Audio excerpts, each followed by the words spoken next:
લોકશાહીનો મહાપર્વ અને લોકશાહીના મહાપર્વની અંદર આપ જો સૌ કોઈ આજે પોતાના મતાધિકારનો ઉપયોગ કરવા માટે આવી રહ્યા છે। એ જ પ્રમાણે જ્યારે અમે વોર્ડ નંબર 5ની અંદર હતા ત્યારે વોર્ડ નંબર 5ની અંદર સંદીપ દેસાઈ પ્રાથમિક શાળાની અંદર એક સગર્ભા મહિલા એમના પતિદેવની સાથે આજે મતદાન કરવા માટે આવે છે। બેન, શું નામ છે આપનું? તન્વીબેન હર્ષભાઈ જોગી। અને ભાઈ, આપનું નામ? હર્ષ વિનોદભાઈ જોગ। તન્વીબેન, આજે આપ સગર્ભા છો છતાં પણ મતદાન કરવા માટે આવ્યા છો, વહેલી સવારે જ આવી ગયા, કેવું લાગ્યું ને તમે લોકોને શું સંદેશો આપશો? સારું લાગ્યું। અને બીજા લોકોને કહેશો ને કે ભાઈ તમે જે રીતે મતદાન કરવા માટે આવ્યા તેવી રીતના આમ જનતા પણ આવે?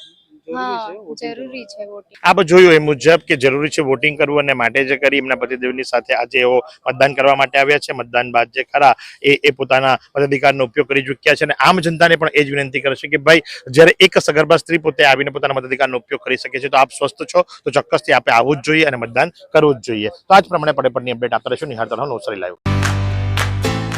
इतने सारे मुखवास, यही सोच रहे हो ना आप? रिफ्रेश के पास है मुखवास की बड़ी रेंज। सर्च करो, क्लिक करो, लाइफ को रिफ्रेश करो।